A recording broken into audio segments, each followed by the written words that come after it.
Hi, I'm Mike Fideli. It is Tuesday, September 7th, 2010, and I'm here to give you an update on what's happening in Haiti and what's happening with life in the world in Haiti. First, what's happening in Haiti. As you may know, Storm Gaston was supposedly going to hit Haiti on Thursday.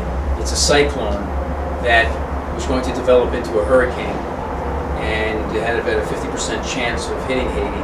It turns out that as of this morning, it looks like it has only about a 20% chance of reconstituting itself and hitting Haiti. So it looks like Haiti may have escaped this particular hurricane threat, although the hurricane season is not over, and there very well may be other storms coming from West Africa.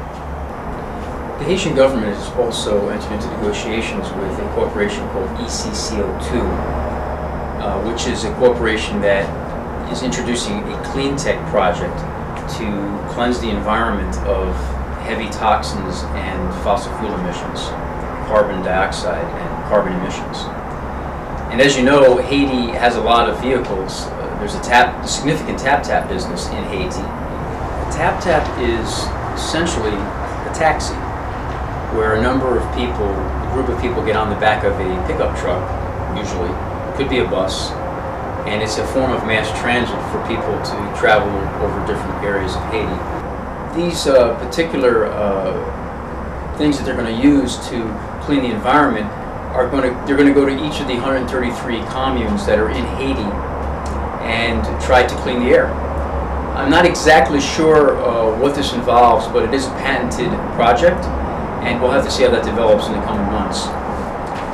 Then there's a corporation called Undersea Recovery Corporation, which has just entered into an agreement, an exclusive licensing agreement, to look for sunken treasure and shipwrecks off the coast of Haiti, principally Cape Haitian. And as you know, there was a lot of Spanish Armada and many ships throughout the 14th, 15th, and 16th centuries that passed by Hispaniola, which includes the Dominican Republic and Haiti. And this corporation, this Undersea Recovery Corporation, intends on recovering some of those that have never been discovered yet, and believes that there's a lot of gold and sunken treasures to be had. The Haitian-born Canadian Q, who's a singer, musician, comedian, has just recently announced that he is going to do a project in Liagain providing housing for about 2,000 residents. And this project is very unique because it is going to involve using shipping containers to provide housing. So the unique part about this is the materials are already in Haiti or in Miami containers, and they're going to be modified to provide housing for people in Liagain. As you know, Liagain was hit very hard by the earthquake, and about 80% of that city was destroyed. So this is an area that really needs housing. And the incredible thing about this is these containers are very durable, are very sturdy, and supposedly can withstand 140-mile-per-hour winds. There's a story that I want you to know about, and I want to just read something very briefly to you. Canadian soldiers swarmed by desperate Haitians demanding food. A crowd of about 2,000 hungry Haitians rushed to a food distribution point where Canadian soldiers were providing security on Sunday, this past Sunday by the way, as homeless residents grew increasingly desperate for post-earthquake relief.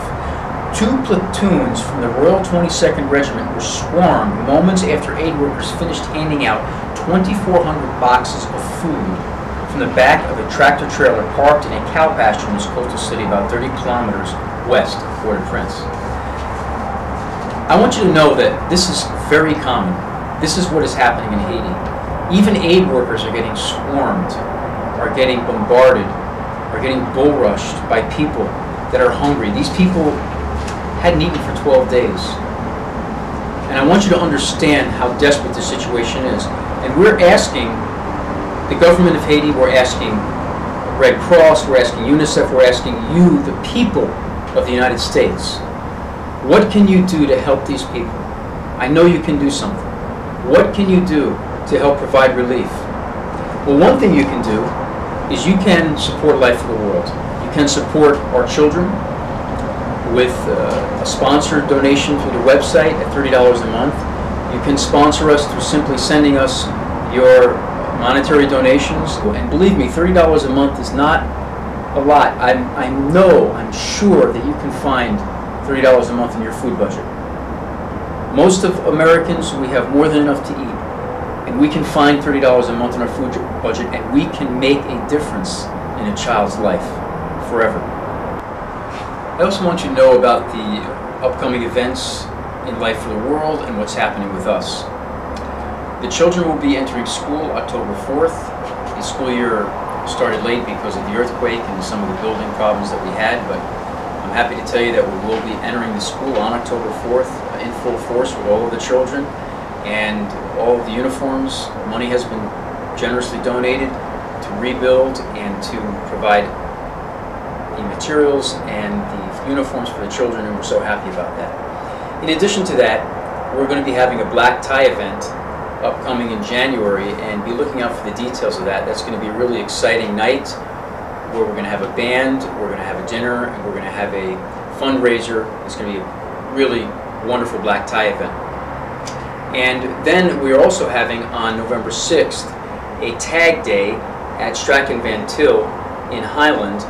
And if you want to know more details about that, you want to participate in that, we're looking for people to have 2-hour shifts at Strachan Van Til. And you can contact our Director of Media Operations, Monica Jimenez, at 773-717-9822.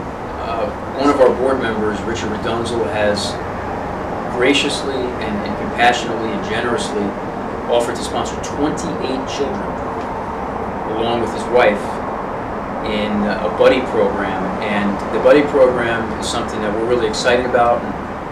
We'll be telling you more about that in upcoming updates. As I said to you in the past, we really need sponsors for our children. This is how we're going to sustain Life for the World. We're going to sustain Maranatha Orphanage and School through your sponsorship. Bernie Zeman and Robert Redunzel, who came on our trip with us in August, who are photographers, just put up their photos on the website, and you can go there and see those photos. They're wonderful photos. Each of them are fantastic photographers, and they have a tremendous story to tell through pictures. Soon you'll be seeing on our website, if you go to our sponsor page, you'll see that we'll be accepting Visa and MasterCard for any amount of, for any child you want to sponsor. Right now it's through PayPal, but soon we'll be accepting Visa and MasterCards, and be looking out for that. Then we want to get the word out to join Facebook. We have a wonderful Facebook set up at Life for the World Haiti. That's Life for the World space Haiti. And come and join our Facebook and be one of our friends. I want to thank you so much for your continued support. I want to thank you for thinking about our children. Remember our sponsor program. Remember that this is the way to help a child with education, food, clothes, medicine, and all of his or her necessities. And I know you'll be happy in your heart about that.